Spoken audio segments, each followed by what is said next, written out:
Greetings, everyone. My name is Mike Smith, and welcome to Huntsville Bible College's course in church history. Today, we're on location at beautiful Shove Chapel on the Colorado College campus in Colorado Springs, Colorado. Now, that's a lot of Colorados for you. Anyhow, it's pertinent because today we're going to talk and explore about the foundations of the early church, and we're going to focus on a couple of things. We're going to focus on both the historical and the cultural context in which Christianity emerged, the writings of the Apostolic Fathers and their impact, and persecution and remarkable growth of Christianity in the time of the Roman Empire. Our readings this week, which include Acts 2 through 4, the Letter of Ignatius to the Romans, the Didache, the Martyrdom of the Polycarp, and Rodney's Sarks, the Rise of Christianity, all offer insight into how the early church navigated faith, suffering, and expansion. A key theme we're going to explore today is how the suffering shaped early Christianity and whether martyrdom was always viewed positively. Was it a powerful testimony of faith, or did it sometimes become excessive? We're going to let you decide that today. So, to understand the early church, we must recognize its Jewish origins and place in the Greco-Roman world. First off, we'll discuss Judaism and the birth of Christianity. The very first Christians were Jews who saw Jesus as the fulfillment of the Old Testament prophecy. In Acts 2 through 4, they described the Jerusalem church, which was a vibrant, spirit-filled community expressing and experiencing both miraculous growth and opposition. Speaking of opposition, every good story has to have a bad guy, right? For our early Christians, it was the Roman Empire. Now, let's discuss the Roman Empire's religious climate during the beginnings of Christianity, roughly around 30 AD. Rome prided itself on saying that they tolerated many religions. However, they demanded loyalty to the emperor. For Christians, their exclusive devotion to God clashed with this idea, and it led to the Romans being suspicious of them, creating social pressure on the Christians, and eventually their persecution. Despite this hostile environment, Christianity spread rapidly, raising an important question: what made this faith so compelling? Let's find out by learning about the Apostolic Fathers and the early Christian writings. In our readings, we learned that the apostles, as they passed away, new leaders emerged to guide the church. Their writings offer insight into the early Christian beliefs and struggles. We will begin discussing these beliefs and struggles with Ignatius of Antioch and the concept of martyrdom.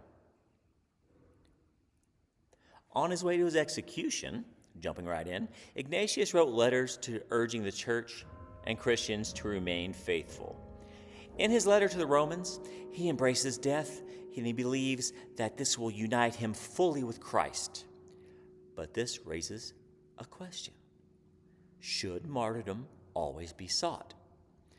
Some later Christians wondered if Ignatius was too eager to die, too eager to be a martyr. Next, we'll discuss the Handbook for Christian Living, what we know now and what we now call the Didache. This early manual provides instructions on baptism, morality, and church life. It reveals a structured but growing church community facing internal and external challenges. We're going to wrap up this portion by talking about the martyrdom of Polycarp. Polycarp, a very interesting name. He was once an elderly bishop who refused to deny Christ and was eventually burned at the stake. His courage inspired others, reinforcing the idea that suffering for Christ was an honor. But here's another difficult question: did the early church glorify suffering too much? We'll now move on to our third topic for discussion: the growth of Christianity despite persecution. Rodney Stark, in The Rise of Christianity, states that In the face of intense opposition, Christianity flourished. He argued that Christianity's growth was not just about their belief and theology.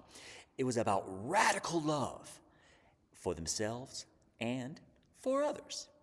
For example, displaying charity in times of crisis, Christians of the era cared for the sick and poor even during the plagues, while pagans and the elites, the Romans, abandoned the ill, looking out for their own self-preservation above all else. This compassionate response drew people from all walks of life to the faith because they knew that the church would look out for their interest and help them, and they in turn could help others, whether they were a part of the church or not. Even changes occurred that, much to the chagrin of the Roman leaders, women found a greater sense of dignity in the Christian communities than they did in the traditional Roman societies. However, later church leaders like Tertullian held restrictive views on women, speaking and creating debates that continue today. Representation at the time for women and minorities was not perfect in the Christian society, but it was arguably better than anything else offered at that time. Christianity's growth forces us to ask, was it purely spiritual, or did some social factors play a role? You could say a little bit of both. Now, let's return to our difficult question. Was martyrdom always a sign of faithfulness, or was there a risk of seeking it unnecessarily?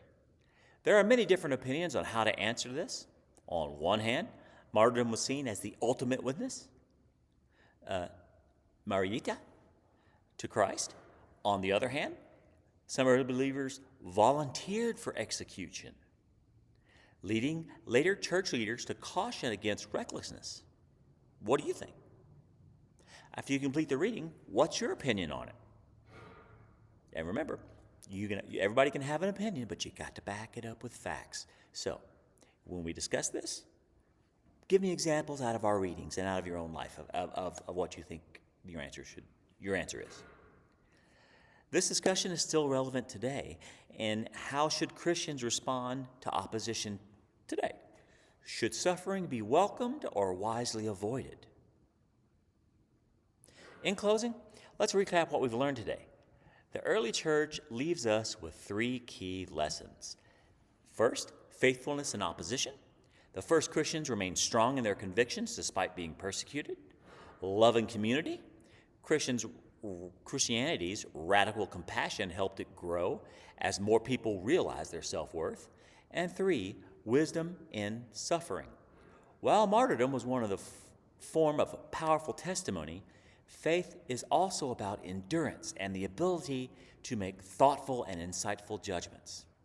As we continue our study of church history, I encourage you to reflect on this week's discussion question. How has learning about the faith and the founding of church changed your views on religion and worship? Thank you for joining us today for today's lecture. God bless you, and I look forward to our next discussion. Thanks.